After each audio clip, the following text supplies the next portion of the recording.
我隻手使唔使？唔使。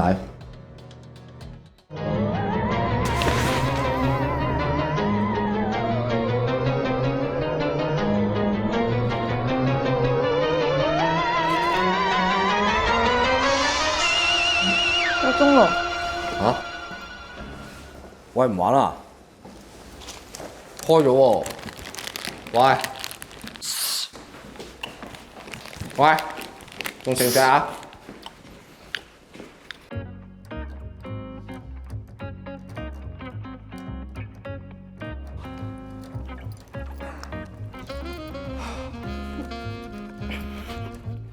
？Hello， 大家好，我係 Rancy 嘅思穎， Hello， 我係 Roto 林子傑。歡迎大家嚟到 L Cinema。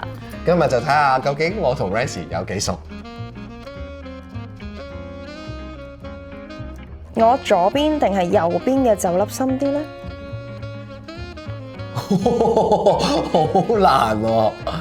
左邊？叮當叮當，係啊，左邊。我頭先都諗咗一下，係左邊。但係啱嘅。好，到你。我最中意玩咩 game？電子遊戲裏邊，好難啊！你哋都知㗎，定係你哋唔知㗎？係啊，佢知啊。中意玩咩 game？電子遊戲啊？估下咯。PS5 嗰啲嘅 game？咁中咗個遊戲機咯。2K。sorry。 FIFA。almost 啊，係 FIFA 啲 friend 咯。FIFA 啲 friend 咯。我唔知喎，係咩啊？正確答案係叫做 eFootball， 以前名叫 Winning 11，係啊。我本身係邊一項運動嘅運動員咧？排球咯，叮當送分一樣我覺得。Yeah， 跟住呢個啦，都要你留意下我嘅嘢就 OK 噶啦。我嘅電單車係咩牌子嘅？我成日標榜㗎喺社交媒體。我有個唔知咩雲咧，個靈魂啊，唔係哈利嚟嘅。唔係。Toyota？唔係啊，Toyota冇電單車嘅。哦，sorry， 唔熟。OK， 正常嘅。啊！俾個貼士你啊！街霸裏邊有個角色㗎。算啦，飛下一題。Honda 本田雲啊，你見到我係咪好熟啊？你一定見過㗎。我係咪暫時一題都未答？一題啊？咦，唔係喎，係一題都冇啊！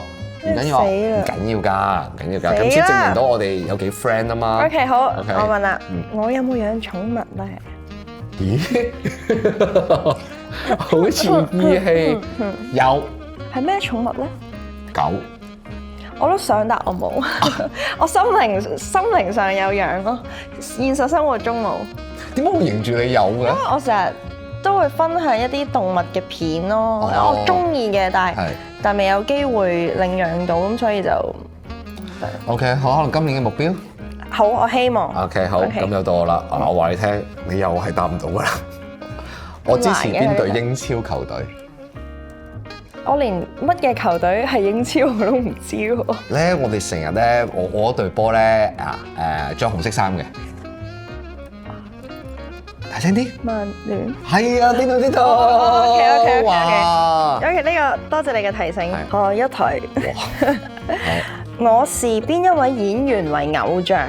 有更新嘅呢個更新咗嘅呢個 updated 嘅。哇，男仔定女仔㗎？女仔。女仔，但我係都經常性喺社交媒體有分享佢嘅作品嘅。死啦！都係估嘅啫。我哋有討論過㗎，我冇記錯嘅話，我哋開工嘅時候係有討論過嘅。係，我有非常強調提及，經常講起呢個女演員。佢係攞過奧斯卡嘅。唔係。哦。佢係台灣人嚟嘅。佢係台灣人嚟㗎。係有拍唔止影后啊，佢仲拍咗好多。你講嚟聽下。佢有份演咩丈夫的唔知咩咩的情人定嗰個係咪嗰個？唔係姓譚嘅。唔係。我真係講唔到名。冇錯，就係謝盈萱啦。咁啊，呢條送分題嚟嘅。咁嗰陣時你應該未識我嘅。係啊，真係嘅。我同前輩一齊拍過嗰首邊首歌嘅 MV？我也難過的。最有嗰個啦，呢個係最有嗰個啦，係。嗱呢個咧，我覺得會估到，因為好似大家都係差唔多嘅，就喺片場放飯，我通常嗌咩飲？即係唔係凍檸茶走甜就係凍齋啡？冇錯啦，凍齋啡。係啊係啊。係啊，基本上我記得我哋全部，因為我哋成套戲主要都係大夜班啊。係，所以就要我哋無時無刻都係飲緊凍齋啡。要提神，要提神。我喺弊家伙，我要去忽魔裏邊嘅角色叫咩名啊？飛。叫阿飛。No， 我唔係套嘢唔係叫阿飛正傳 ，OK？ 你有冇睇㗎？其實冇。即係我難得有一個電視電影作品係多少少嘅前輩。其實阿迪佢都係我前輩嚟。我嗰日先同小龍同我 Peter 講，其實集中影視佢都係我哋三個前輩。呢啲訪問好 casual 咁可以講粗口㗎，係咪？我嘟咗佢咯。係啊，你係我哋前輩。講翻你嗰題先。係啦，我咧就叫做近江老師啊。哦，有啲印象。哇！你呢句咁樣兜都得，你覺得唔作狀嘅，好好啊！咁即係證明咗其實我哋唔係好熟。Nice to meet you。我係 Ronald 林子傑，我細細個睇你做戲嘅。好啊，前輩。我係 Rancy。係啦。楊思榮。OK。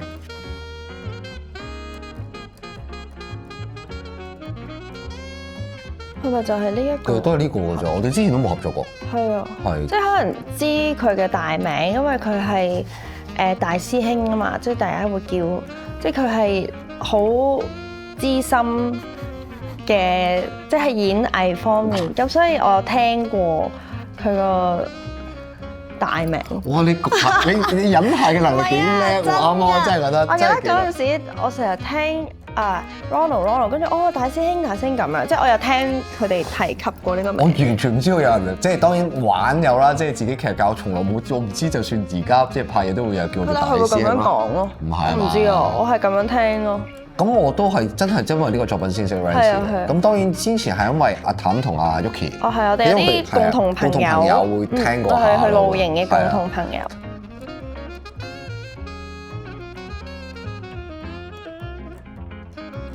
我嘅第一個印象初頭，我覺得佢係一個冰冷美人咯，即係成日唔講嘢咁樣，好似好高高在上嘅。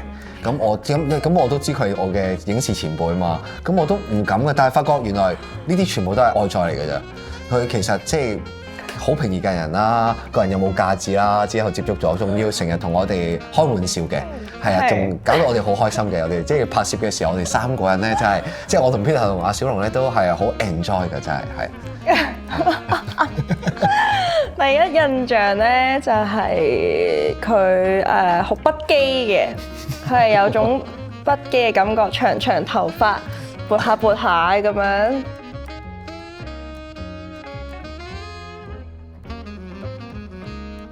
我係0同100嘅啫，即係我係唔講嘢嘅時候，我真係完全唔講嘢嘅。跟住但係一撻着咗個掣咧，我哋經常性強制性俾兩位導演係 Rocky 叫我哋靜啲啦。其實我哋4個呢方面有啲似嘅。如果單獨立個體嚟睇，就係如果我哋4個人喺唔同嘅場合，我哋係真係可以完全唔講嘢㗎。但係你一遇到同一個 channel 嘅人咧，就簡直就係一發幫我收拾。而我哋4個咁啱喺片場，就經常性有呢個問題啦。負得正啦，冇錯啦。而經常性就係俾人強制性滅聲或者熄咗支咪，忍唔住啦，又或者係啊。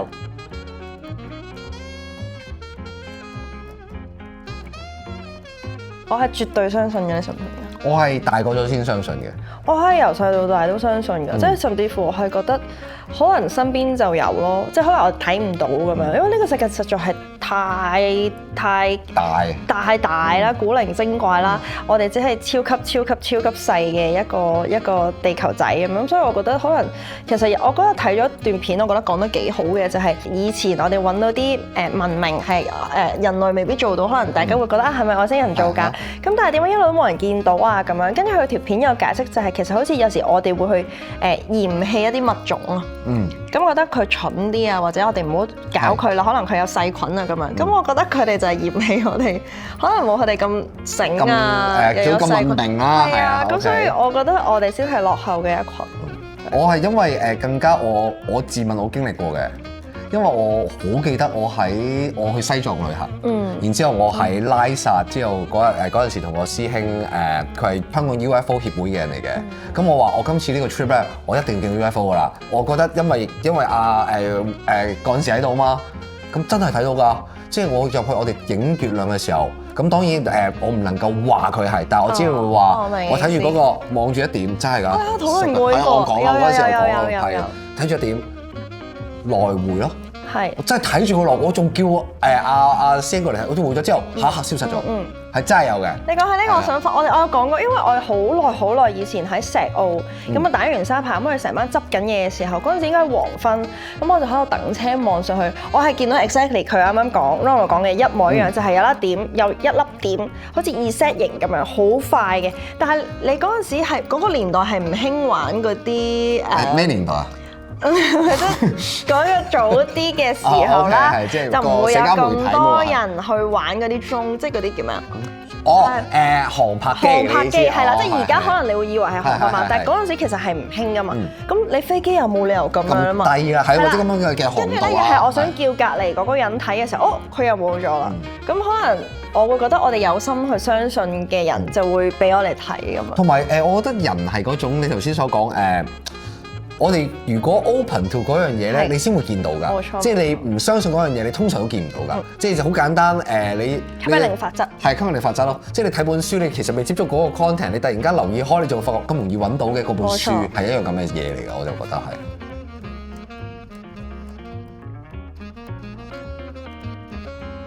我諗佢係一套叫做。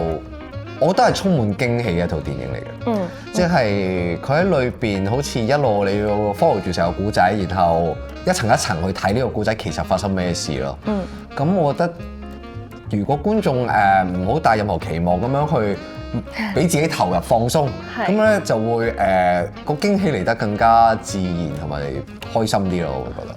我會覺得佢係似一個weekend 嘅電影咯，即係可能大家返完工一至五，跟住佢好入場嗰個 weekend 俾人哋好似你開一罐啤酒飲完嘅第一啖氣咯，即係對我嚟講，我記得我哋有一場神秘場係現場有派啤酒，而我係覺得我哋呢套係好適合一路飲住酒去睇嘅，因為係好有嗰一種點樣講咧，又唔可以話亂嚟嘅，有少少咯。少少咯，是亂嚟就亂嚟得嚟咧，又有少少規矩嘅，咁我覺得好適合而家香港人入去，唔使用腦，輕輕鬆鬆咁樣2個鐘咁樣咯。